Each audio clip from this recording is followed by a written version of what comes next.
She was 19 years old when she wrote in her diary, "I have killed 59 fascists. I do not feel pride. I do not feel shame. I only feel that I must protect my friends." 8 months later, she was dead at age 20, killed while shielding a wounded soldier. This is Roza Shanina, the girl who became a legend and left behind a diary that would break your heart. Act 1, The Girl from the Village, April 3, 1924. Edma, Soviet Union. A small village in the Arkhangelsk region, so remote that most people had never heard of it.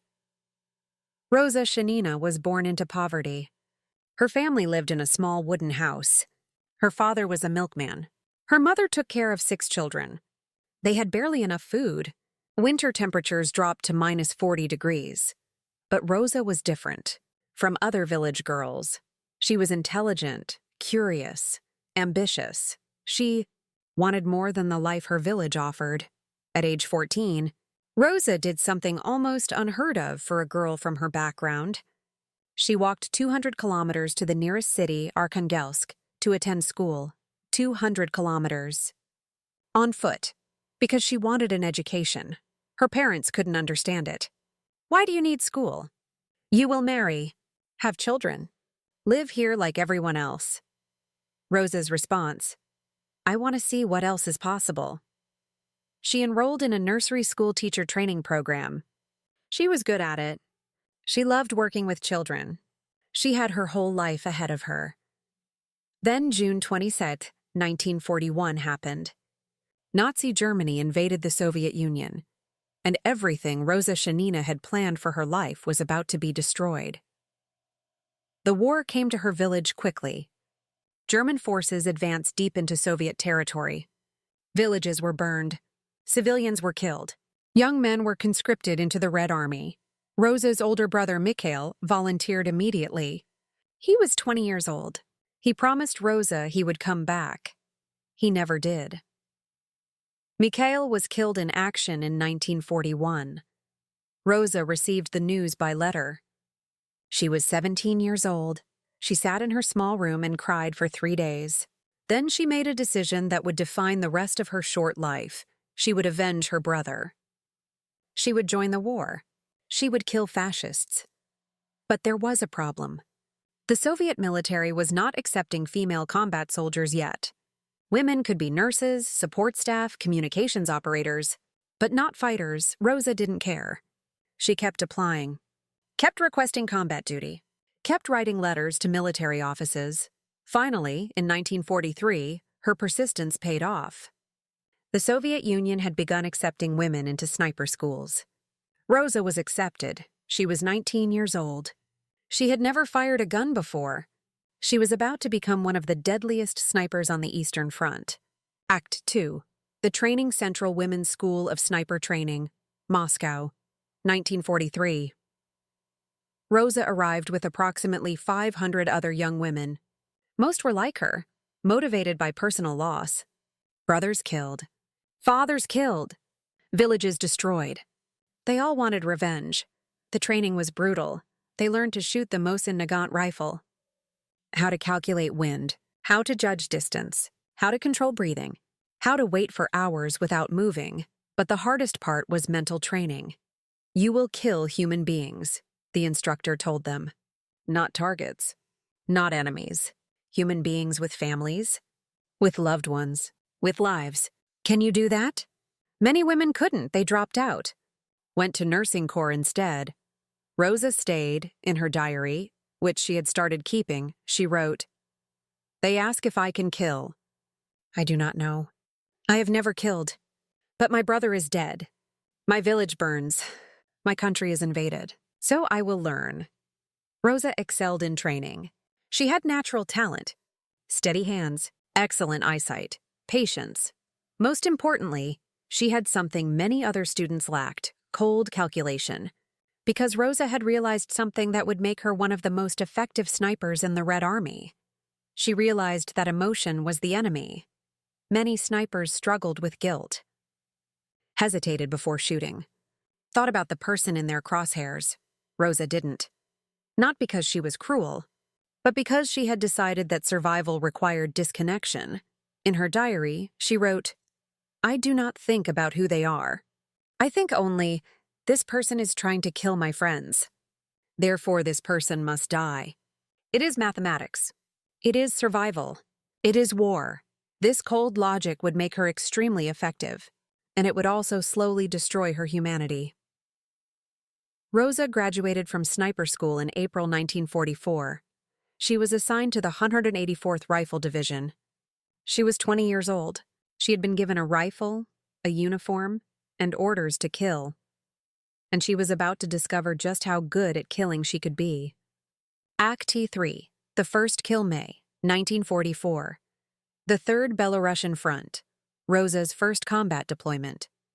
She was positioned in a forward observation post with her spotter, another young woman named Alexandra. They were watching a German position approximately 400 meters away. Roza had her rifle ready. She had practiced this moment 1,000 times in training. But training and reality are very different things. "Target," Alexandra whispered, pointing. A German soldier had stepped out of a trench to smoke a cigarette. Roza aimed. Controlled her breathing. Calculated wind and distance. Her finger was on the trigger, but she couldn't pull it, because suddenly this wasn't a target. This was a person. A young man, maybe her age, smoking a cigarette. Thinking about home, about his family, about surviving the war, and she was about to kill him. "Roza," Alexandra whispered urgently. "He will spot us. Shoot." Roza hesitated. The German soldier finished his cigarette, started to turn back toward the trench. And then Roza thought about her brother Mikhail, and she pulled the trigger. The German soldier dropped instantly. Roza watched through her scope as other German soldiers rushed to help him. She could see their panic, their fear. She felt nothing. Alexandra was checking the kill with binoculars. Confirmed. "Good shot." Roza lowered her rifle. Her hands were shaking. Not from fear, from adrenaline. "Are you okay?" Alexandra asked. Roza thought about the question. Was she okay? She had just killed a human being. Should she feel guilt? Horror? Remorse? She felt none of those things. She felt relief. Because the hardest part was over. The first kill was done. Now she knew she could do it. That night, Roza wrote in her diary, "Today I killed my first fascist. I expected to feel something. Guilt, horror, something, but I felt nothing. Is this normal? Am I becoming a monster? Or is this just war?" Over the next 8 months, Roza would ask herself that question many times. And the answer would become increasingly unclear. Act 4, the Double Tap, June 1944. Roza had been in combat for 1 month. Her kill count, 17 confirmed. She was developing a reputation. Not just for accuracy, but for a specific technique. The double tap. Most snipers took 1 shot, then relocated immediately. Standard procedure. Take the shot, move position, avoid counterfire. Roza did something different. She would wait for the second target. Here is how it worked. She would shoot a German soldier. Other German soldiers would rush to help the wounded man. Roza would shoot one of the rescuers. It was ruthless. It was effective. It was psychologically devastating to the enemy. German soldiers started to hesitate before helping wounded comrades, knowing a sniper might be waiting. This breakdown in unit cohesion and trust was exactly what Roza intended. But this tactic came at a cost that Roza was beginning to notice. In her diary, she wrote, "I have killed 24 fascists now. The other snipers call me the double tap girl. They say it with admiration. But I see how they look at me, like I am something dangerous, something to be careful around. Am I still human? Or have I become a weapon?" Her commanding officers loved her. Effective, reliable, no hesitation, no emotion, just results. Her fellow soldiers were more conflicted. They respected her skill. They were grateful for her protection. But they also found her unsettling. "She is like a machine," one soldier said. "She kills without feeling. It is useful, but it is also frightening." Roza heard these whispers. She wrote in her diary, "They think I do not feel. They are wrong. I feel everything. Every kill, every face, every person I have taken from this world. but I cannot show it. Because if I show weakness, I will break. And if I break, I will die. And my friends will die. So I must be cold. I must be the weapon they need me to be. By August 1944, Roza's kill count had reached 59 confirmed kills. She was one of the most effective snipers in her division, but she was also breaking down. A-Seat 5. The diary entries. Roza's diary from this period is heartbreaking to read, because it shows a young woman trying to maintain her humanity while doing something that destroys humanity. August 10, 1944. Kill number 42 today. He looked young. Maybe 18 or 19, my age. What did he dream about before the war? Did he have a girlfriend? A family waiting for him? I will never know. I took all of that from him. But he would have taken the same from my friends. This is war. There are no good choices. August 15, 1944. Alexandra asked me if I ever have nightmares. I lied and said no. The truth, I have nightmares every night. I see their faces. All 47 of them. They do not speak. They just look at me, accusing, judging. I wake up crying. But in the morning, I pick up my rifle and go back to work. August 20th, 1944. I received a letter from home today. My mother says she is proud of me. The village celebrates me as a hero. They do not understand. There are no heroes here, only survivors and the dead. I am a survivor. For now. And then, in September 1944, something happened that would change Roza forever. Her spotter, Alexandra, was killed. They were in position together. A German mortar round landed nearby. Alexandra took most of the blast. She died instantly. Roza was wounded but survived. She held Alexandra's body until other soldiers came. That night, Roza wrote the longest entry in her diary. Alexandra is dead. She was my friend, my partner, the only person who understood what this is like. Now she is gone, and I am alone. I have killed 54 fascists, but the one person I wanted to protect, I could not save. What is the point? Why do we fight? Why do we kill? For what? So more of us can die? I do not understand anymore. But I will keep fighting. Because stopping would mean Alexandra died for nothing. And I cannot accept that. Roza requested to return to combat immediately. Her superiors tried to give her time to recover. She refused. I have work to do, she said. Act 6. The Final Missions, October-December 1944. Roza was reassigned after Alexandra's death. New unit. New soldiers to protect. Her kill count continued to climb. 55, 56, 57, 58, 59. Each kill was recorded, confirmed, documented. Roza was meticulous about the numbers. But in her diary, she wrote, "They are not numbers. They are people." I try to forget this, but I cannot. Each one has a face. Each one had a life.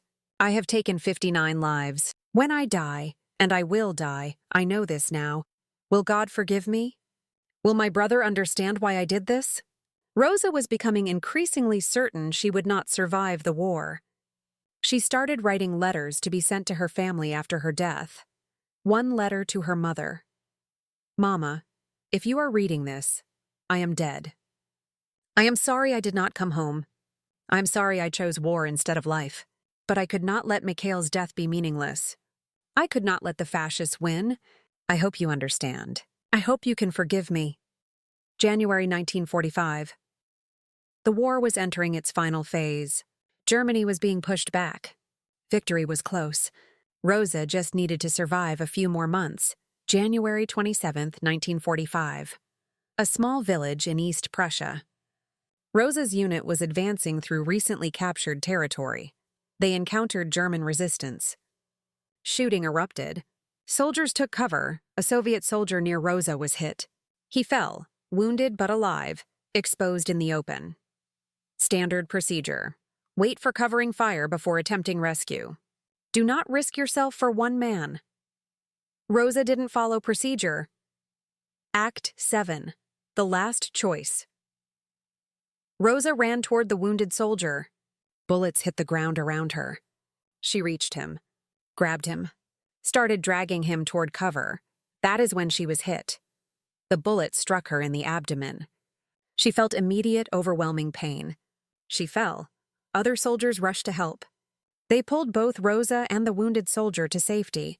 A medic examined Roza. The wound was severe. She needed immediate surgery. They called for evacuation, but Roza knew. She had seen enough gut-shot soldiers to know what this meant. She would not survive. A fellow soldier later described her last moments. Roza was in terrible pain, but she stayed conscious. She looked at the soldier she had saved and smiled. She said, "Good, he will live." Then she asked for her diary. She wanted to write one last entry. We gave it to her. Her hands were shaking, but she wrote. What Roza Shanina wrote in her final diary entry has been preserved, and it is the most heartbreaking thing you will ever read. January 27th, 1945. Final entry. I am dying. I know this. I do not fear death. I have lived with death for 8 months. Death has been my companion. My work, my purpose. Now death comes for me. That is fair. I have killed 59 fascists. Now one of them has killed me. Balance. But I want to say this. I did not enjoy killing. Every one of those 59 weighs on me. I see their faces. I hear their voices in my dreams. I am not a hero. I am not a monster. I am just a girl from a small village who lost her brother and wanted to protect her friends. To whoever reads this, please remember that war is not glorious. War is not heroic. War is just death, and more death. And the survivors carry the weight of all that death forever. I am glad I saved that soldier today. At least my last act was saving a life instead of taking one. Tell my mother I am sorry. Tell her I tried to be good. Tell her I hope Mikhail is proud of me. Tell her. The entry ends there. Roza lost consciousness before she could finish. She died on January 28, 1945. She was 20 years old. She had lived through 8 months of combat. She had 59 confirmed kills. She was one of the most effective snipers in the Red Army, but she died saving a life, not taking one. And perhaps that is how she wanted to be remembered. Act 8. The diary's legacy, Roza. Shanina's diary was preserved after her death. It was not published immediately. The Soviet government did not like it. Roza's writing was too honest, too conflicted, too human. Soviet propaganda wanted heroes, brave, fierce, unwavering, proud of their kills. Roza's diary showed something else. It showed a young woman struggling with the moral weight of killing, questioning whether what she was doing was right, carrying the trauma of every life she took. This was not the message Soviet authorities wanted. The diary remained unpublished until the 1960s. When it was finally released, it shocked people, because it was so different from the usual war stories. Today, Roza Shanina's diary is considered one of the most important documents of WWII, not for its military tactics, but for its honesty about what war does to the human soul. Roza's story is taught in schools across Russia, not as a story of heroism, but as a story of sacrifice, of the cost of war, of what we lose when we turn people into weapons. Her diary has been translated into multiple languages. It has been studied by psychologists trying to understand combat trauma. It has been read by veterans who see their own struggles reflected in her words. Because Roza wrote what many soldiers feel but cannot say. Killing changes you. Even when it is necessary. Even when it is justified. Even when it is survival, Roza Shanina killed 59 people. But she never stopped seeing them as people. She never stopped carrying the weight of what she had done, and in her final act, she chose to save a life instead of taking one. Perhaps that is what she wanted us to remember. Not the 59 kills, but the one life saved. Final reflection. There is a memorial to Roza Shanina in her home village of Edma. A simple stone marker with her name and dates, 1924-1945. Next to it, someone has placed a journal. Visitors write in it. Messages to Roza, reflections on war, thoughts on sacrifice. One entry, written by a young woman in 2019. Dear Roza, I am the same age you were when you died. I cannot imagine what you went through. I cannot imagine carrying the weight you carried. But I want you to know, your diary helped me understand my grandfather, who fought in the war and never talked about it. Your honesty helped me see that soldiers are not heroes or villains. They are just people trying to survive impossible situations. Thank you for your sacrifice. Thank you for your truth. I hope you found peace. That is Roza Shanina's legacy, not the 59 kills, not the double tap technique, not the military effectiveness, but the diary. The honest, heartbreaking human diary that reminds us, war does not create heroes. War creates survivors who carry the weight of what they had to do. Roza was 19 years old when she started killing. She was 20 when she died saving someone. She lived 20 years, but she left behind words that will outlive us all. And perhaps that is the greatest victory of all. Not surviving the war, but leaving behind truth. Raw, painful, necessary truth.